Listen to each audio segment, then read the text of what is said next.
Capítulo 13. La insatisfacción divina. En 1940, John D. Rockefeller dio una cena para alcohólicos anónimos. Aunque éste había permanecido detrás del telón, estaba siguiendo el progreso de AA con real interés. Willard Richardson, ahora tío Dick, para Bill anunció la propuesta de la cena en una junta de depositarios. Bill estaba entusiasmado y otra vez empezó a pensar en millones. Supuso, no sin razón, que el señor Rockefeller había cambiado su manera de pensar y había decidido dar dinero a Alcohólicos Anónimos. La lista de los individuos, afirmó, era una verdadera constelación de prominentes y ricos de Nueva York. Cualquiera podía ver que su valor financiero total podía ser fácilmente de $1,000 millones. La cena se efectuó el 8 de febrero en el exclusivo Club Unión de Manhattan. De las 400 personas prominentes e influyentes invitadas, aceptaron 75.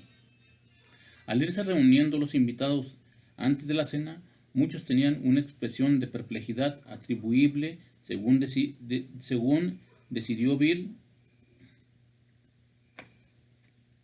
La cena se efectuó el 8 de octubre en el exclusivo Club Unión de Manhattan. De las 400 personas prominentes e influyentes invitadas, aceptaron 75.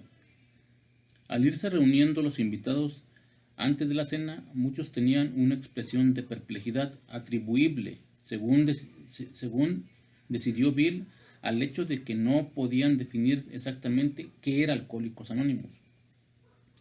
Con su previsión característica, Bill había planeado que un AA estuviera en cada mesa, como lo había esperado. Hubo muchas preguntas y algunas de nuestras respuestas divirtieron a los notables. En una mesa se sentó nuestro héroe, Morgan, tan impecablemente vestido como el del anuncio de cuellos de camisa. En una mesa se sentó nuestro héroe, Morgan, tan impecable vestido como el del anuncio de cuellos para camisa. Un banquero de pelo gris le preguntó: «Señor R., ¿en qué institución está usted?». Morgan sonrió burlonamente y respondió: «Bueno, señor, por el momento no estoy con ninguna institución. Sin embargo, hace 9 meses era un paciente del manicomio de Greystone. El Dr. Bob vino desde Akron, trayendo con él a Paul S. y Clarence S. Estaba ahí el Dr. Russell Blaisdell del Hospital Estatal de Rockland, al igual que el Dr. Silworth y el Dr. Harry Emerson Fosdick. Habló a favor de AA en representación de la religión, y el Dr. Foster Kennedy lo hizo por la profesión médica. Tanto Bill como el Dr. Bob narraron sus historias personales. A causa de que John D. Rockefeller se había puesto súbitamente enfermo, coordinó los procedimientos su hijo Nelson, que entonces tenía solo 31 años. Bill recordó que el menú fue pichón en pan tostado. Al ir pasando la noche, fue evidente que los reunidos estaban profundamente impresionados por lo que estaban oyendo. Ascendieron a gran altura la esperanza y la experiencia de Bill. Al observar las cartas de los individuos, era evidente que habían captado su interés y comprensión. La influencia y la gran riqueza pronto estarían a nuestra disposición. La fatiga y la preocupación iban a ser cosa del pasado. Sin aliento, esperamos el momento culminante, el asunto del dinero. Nelson Rockefeller nos complació. Caballeros, todos ustedes pueden ver que este es el trabajo de buena voluntad. Su fuerza reside en el hecho de que un miembro lleva el buen mensaje al siguiente, sin pensar para nada en ingresos económicos ni recompensa. Por lo tanto, creemos que Alcohólicos Anónimos debe mantenerse a sí misma en lo que se refiere al dinero. Solo necesita nuestra buena voluntad. A consecuencia de esto, los invitados aplaudieron con vehemencia, y después de apretones de mano cordiales y adioses en todos lados, todo lo que valía $1,000 millones salió con ellos por la puerta. Una vez más, AA no recibió ningún millón y una vez se desvanecieron las esperanzas de Bill de expansión. La fraternidad sí recibió dinero como resultado de la cena y llegó de la siguiente manera. El señor Rockefeller compró 400 ejemplares del libro grande y le mandó uno de ellos a cada uno de los invitados, junto con una transcripción de las pláticas efectuadas en la cena, además de una carta personal en la que reiteraba su convicción de que, en caso de tener éxito, AA finalmente debería mantenerse a sí misma, pero sugería que podría admitirse una poca de ayuda temporalmente hasta que el movimiento se estableciera con mayor solidez y que por la presente él estaba donando a la causa $1,000 debido a que el señor Rockefeller había comprado sus 400 ejemplares del libro grande a $1 cada uno con 2.50 dólares de descuento del precio original. De hecho, los $1,000 equivalían al descuento que había recibido, quedando establecido así el tono y el precedente para las contribuciones. Rockefeller consistió entonces a la requisición de la Fundación Alcohólica para que le diera permiso de solicitar dinero a los invitados a la cena, de una manera independiente. Estas solicitudes, que se repartían anualmente durante los 4 años siguientes, trajeron $2,000 adicionales. En parte, el dinero se utilizó para dar a Bill y al Dr. Bob una ayuda semanal de $30 a cada uno. Con o sin millones, Rockefeller sabía exactamente lo que estaba haciendo. Bill pronto iba a saber que el nombre de Rockefeller añadía lustre a todo aquello con lo que estaba conectado. El multimillonario no había permitido que la persona estuviera presente en la cena. Comprensible, afirmó Bill. Si alguno de nosotros se hubiera presentado borracho, todo alguno de nosotros se hubiera presentado. Con o sin millones, Rockefeller sabía exactamente lo que estaba haciendo. Bill pronto iba a saber que el nombre de Rockefeller añadía lustre a todo aquello con lo que estaba conectado. El multimillonario no había permitido que la prensa estuviera presente en la cena. Comprensible, afirmó Bill. Si alguno de nosotros se hubiera presentado borracho, todo el asunto podría haberse derrumbado ignominiosamente. Pero cuando terminó y quedó en claro que había sido un éxito, AA fue puesta en contacto con la empresa que se ocupaba de las relaciones públicas de Rockefeller y las juntas hicieron el borrador de una declaración de prensa. La publicidad resultante fue favorable y se difundió ampliamente. A pesar de algún sensacionalismo y periodismo de tabloide, en un encabezado se leía: John D. Rockefeller cena con borrachos. Empezaron a llegar más solicitudes de ayuda y más pedidos de libro a la oficina de la fundación. La cena también dio ímpetus a los depositarios, que ahora empezaron a proporcionar más dirección a los asuntos públicos y de negocios de la fraternidad. El consejo era más numeroso, ya que incluía a 3 depositarios alcohólicos y a 4 no alcohólicos. Con objeto de proteger a la fundación del suceso poco probable de que en un tiempo se emborracharan repentinamente todos los depositarios alcohólicos, a los miembros no alcohólicos se les dio una mayoría de votantes en el consejo. Bill aprobó este arreglo. En realidad es probable que fuera él quien lo propuso inicialmente. Irónico a la luz de que esta misma proporción, cuando algunos años después propuso que se cambiara, iba a ser la fuente de los prolongados y a veces amargos altercados, tanto entre los depositarios como entre los miembros en general. El 16 de marzo de 1940, un mes después de la cena de Rockefeller, la Words Publishing cambió sus oficinas de Newark al 30 de Vesey Street, en la parte sur de Manhattan. La cena de Rockefeller solo mejoró ligeramente sus precarias finanzas, así que era una aventura en la que no se podían predecir los resultados. Este cambio le dio a Alcohólicos Anónimos por primera vez una oficina propia. En este cambio se arrojaron a la basura muchas cosas. Probablemente entre estas estaban los borradores de los 12 pasos y el resto del capítulo 5 del libro grande que se escribió ahí. El equipo total de la oficina. Hank se había ido, no asistió a la cena de Rockefeller.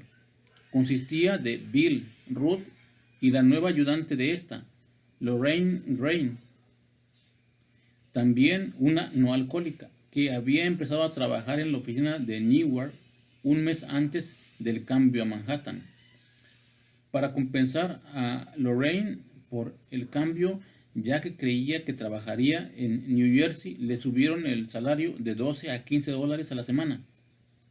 Ahora que el libro grande se estaba empezando a vender, algunos de los suscriptores demandaron una participación de las utilidades. Había 49 suscriptores. Bill y Hank tenían una tercera parte cada uno, y Ruth también había recibido acciones en lugar de su paga. A principios de 1940, Bill y los depositarios decidieron que el libro debía pertenecer a Alcohólicos Anónimos y no a los individuos que habían suscrito las acciones.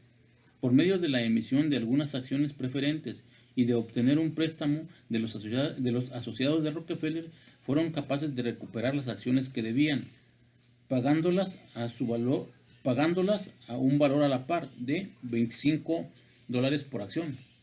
A la mayor parte de los accionistas les encantó salir a mano. Incluso unos donaron todo o parte del dinero a la fundación alcohólica.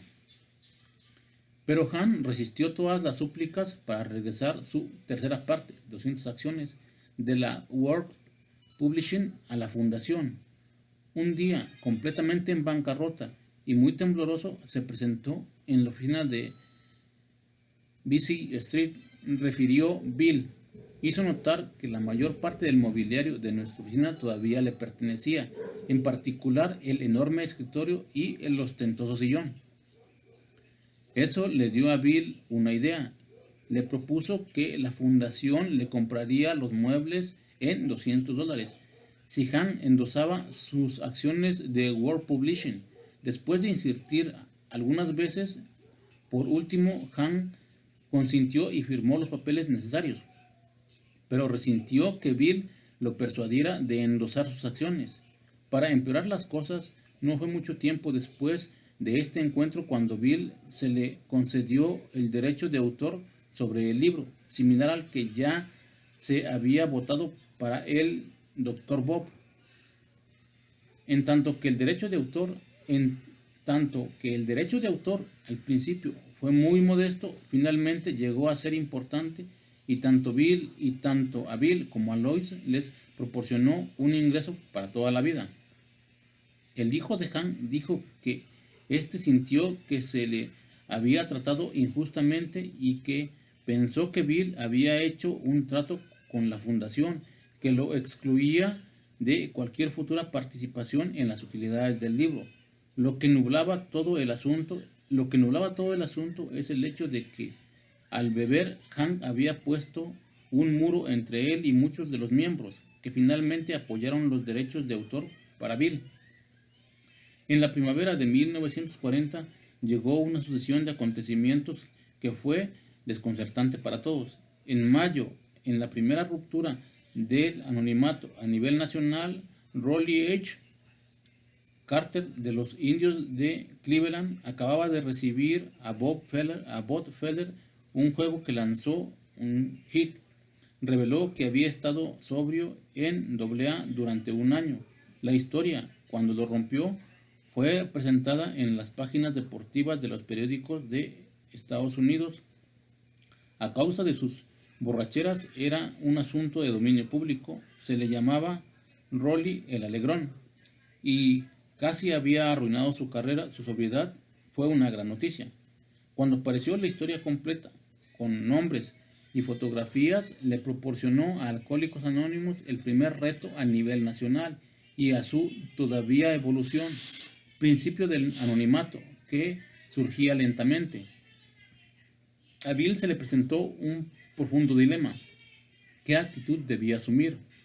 El dilema era en particular profundo porque la publicidad resultante atrajo a muchísimos, a la fraternidad, y también le dio la exposición pública que necesitaba. Tener en sus filas de AA una figura nacional como Rolly H. y que éste alabara públicamente fue un esfuerzo publicitario tremendo. Sin embargo, no estaba en contradicción directa con los principios de la fraternidad.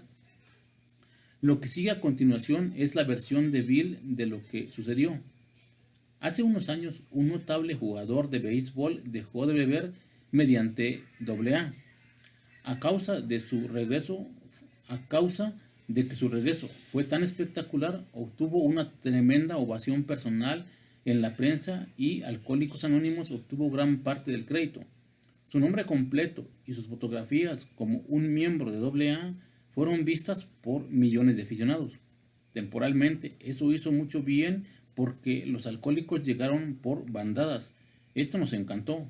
Fue en especial emocionante porque me dio ideas. Pronto estaba en marcha, manejando felizmente entrevistas y fotografías personales. Para mi deleite, me di cuenta que yo podía aparecer en las primeras páginas, tal como él había podido. Además, él no podía seguir el paso de su publicidad, mientras que yo sí. Solo necesitaba seguir viajando y hablar. Los grupos locales de AA y la prensa hacían el resto. Me asombré cuando recientemente miré esos viejos recortes de periódicos. Durante 2 o 3 años supongo que fui el rompedor número 1 del anonimato de AA. En esta época parecía que era lo que había de hacerse. Sintiéndome justificado, me lo tragué. ¿Qué impacto tuvo cuando leí esos desplegados a 2 columnas acerca de Bill, el agente de bolsa, con el nombre completo y la fotografía, el individuo que estaba salvando borrachos por millares? Sin embargo, otras fuentes indicaron que Bill viajó poco en esa época. El diario de Lois de 1940 muestra que, con excepción de un viaje a Washington y Baltimore en abril, permaneció dentro del área de Nueva York-New Jersey. La explicación de la discrepancia en estas historias puede residir en Bill mismo. Si esto es así, revela una faceta atractiva importante de la personalidad de Bill. Cuando narró esta historia, achacándose a sí mismo, lo hizo en sentido figurado, en metáfora, en vez de relatar los acontecimientos como en realidad sucedieron. En ese tiempo no llegó a ser el rompedor número 1 del anonimato de AA. Los que hizo llegaron 2 años después, no precisamente a continuación de la publicidad de Rolly H. en mayo de 1940, pero es probable que Bill nunca dejara pasar por alto la oportunidad de decir una parábola cuando pensaba que podía hacer algún bien, y nunca temió utilizarse a sí mismo como un ejemplo negativo, algo que nunca haría con ningún otro. Cuando podía insistir en un principio o destacarlo, no siendo nunca reacio a ampliar un hecho por el bien del énfasis. Lo más probable es que combinara estos 2 incidentes, la ruptura del anonimato de Rolly H. y posteriormente la suya, para ilustrar cómo las emociones humanas despreciables, tales como la competitividad y la envidia, pueden ser disfrazadas como motivos de altruismo y deseo por el mayor bien. También pudo haber estado tentado a hacer lo que manifestó haber hecho. La ruptura del anonimato de Rolly pudo haber levantado los viejos sentimientos de competencia y envidia de Bill, pero la verdad es que no actuó de acuerdo a estos sentimientos. Se podía escribir un libro entero acerca del periodo 1934-1941, cuando AA estuvo en los años que formaron su carácter. Un suceso importante en 1940 fue la adquisición por la fraternidad de un centro para las juntas, el primero que fue de ella, la Casa Club de la calle 24. Los miembros de Nueva York cada vez estaban más inquietos y descontentos con todos los cambios de lugar para las juntas. En febrero de 1940, Bertie, el del establecimiento de sastrería, y Horace C., en cuyo chalet de Green Pond Bill y Lois se hospedaron con frecuencia, descubrieron y garantizaron la renta de una pequeña y extraordinaria construcción en el 334 y medio de la calle 24 Oeste. Del diario de Lois del 11 de junio de 1940 el 11 de junio de 1940. Solía ser una caballeriza, así que está ubicado atrás respecto a la línea de la calle y se entra por un pasillo cubierto que tiene la puerta a la calle. Llegó a ser el club de ilustradores, así que es muy atractivo. En el piso de abajo hay un gran salón, con chimenea y sus paredes revestidas de pino nudoso, y la cocina. En el de arriba hay otro salón grande con tragaluces y 2 dormitorios pequeños y 2 baños. La renta es de $75 al mes. Con gas, luz y los extras es probable que llegue a los $100.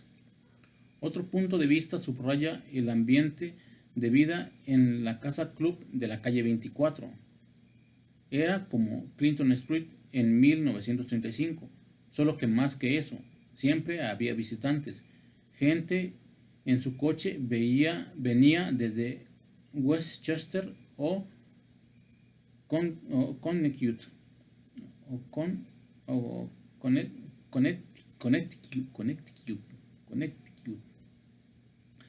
revuelto con los alcohólicos de las ciudades perdidas que venían del Ejército de Salvación situado calle abajo, o gente fuera de la ciudad, lejos de la seguridad de sus grupos, que en esta necesitaban las que les proporcionaban este loco y sólido oasis. Probablemente eran hombres y mujeres de todos los peldaños y de la escala social, que es concebible que nunca habían bebido juntos, nunca hubieran ido a los mismos bares, y que, a pesar de todo, estaban en un salón, ayudándose el uno al otro a mantenerse sobrios. A cualquier hora en que Bill llegaba por ahí, había la sensación de ser una junta. En cierto sentido, todos eran miembros de un club exclusivo, y solo ellos comprendían qué derechos había tenido que pagar para estar ahí. El 4 de noviembre de 1940, Bill y Lois se mudaron a uno de los dormitorios de arriba de la Casa Club. A esta habitación le llamarían su hogar durante los 5 meses siguientes. Lois, con la combinación acostumbrada de su domesticidad intensiva y capacidad para hacer limonadas sin limones, aumentó el tamaño aparente del pequeño cuarto, quitando todos los estantes innecesarios, pintando las paredes de blanco con detalles en rojo. Se confeccionó un tocador con una caja de naranjas vacías. A donde quiera que caminaba Bill y Lois, ella mejoraba su ambiente a base de imaginación. También tenía talento para mejorar la ropa, haciéndola, poniéndola a la moda, tiñéndola y cosiéndole un adorno para hacerla más atractiva o que quedara mejor. En aquellos años de extrema necesidad de los Wilson, con frecuencia la gente le daba ropa, que ella adaptaba hasta que les quedaba bien y de acuerdo a la moda. Algunos apuntes característicos de su diario de ese periodo. Hice un sombrero que fuera como mi vestido beige, usando plumas de faisán que me dio Ken. Remendé y puse un bolsillo en uno de los pantalones para Tom. Intenté arreglar el cuello de piel de uno de los abrigos negros que me dieron. Terminé de bordar las medias de Muriel. Cosí para Barb después de la comida. Hice un sombrero que fuera con mi vestido azul marino, lo usé, compré algunas cosas en Macy's, luego regresé a casa e hice una falda para Ruth J, para que se la lleve a Florida si va el próximo fin de semana. Rehice un abrigo de seda y después intenté teñirlo. Tuve que teñir otra vez mi abrigo. Francis C. le dio un traje a Bill. Para Bill, estos fueron días atormentadores. Aumentarían sus esperanzas solo para ser defraudadas. Todavía tenía su propio hogar. No tenía trabajo. El libro grande no se vendía. AA no estaba obteniendo la amplia publicidad que necesitaba con desesperación. Los Rockefeller no daban señales de vida. Hank estaba bebiendo. Bill estaba frustrado, impaciente, inquieto, insatisfecho y deprimido. Incluso algunos lo describen como atravesado por una borrachera seca. En otras palabras, tenía todos los síntomas de estar borracho, excepto el alcohol. Lo que sucedió a continuación fue inesperado e imprevisto. Si a Bill se le hubiera preguntado qué lo podría haber hecho sentirse mejor, difícilmente se le hubiera ocurrido el nombre del regalo que le llegó aparentemente por casualidad. En una noche fría y lluviosa a finales de 1940, en lo profundo del invierno del descontento de Bill, estaba en nuestro pequeño club de Nueva York, el primero que haya abierto sus puertas. Me encontraba arriba recostado y solo, excepto por la compañía del viejo Tom Am, que hacía el café abajo. Lois estaba fuera en algún lugar y yo estaba sufriendo un ataque imaginario de úlcera, de los cuales solía tener muchos. Sentía lástima de mí mismo. Era una noche más bien dura. Afuera caía aguanieve y el viejo Tom, un irlandés muy rudo, llegó arriba y dijo: Bill, odio molestarte, pero aquí está un vagabundo de San Luis. Bueno, eran las 10 de la noche y le dije: no, otro más. Bueno, hazlo pasar. Así fue que escuché un subir doloroso por las escaleras y me dije: este realmente viene mal. Finalmente se paró en la puerta de mi pequeño dormitorio un personaje lisiado, con un abrigo que le tapaba todo el cuerpo, recargado en un bastón. Se dobló el cuello y entonces vi que era un clérigo.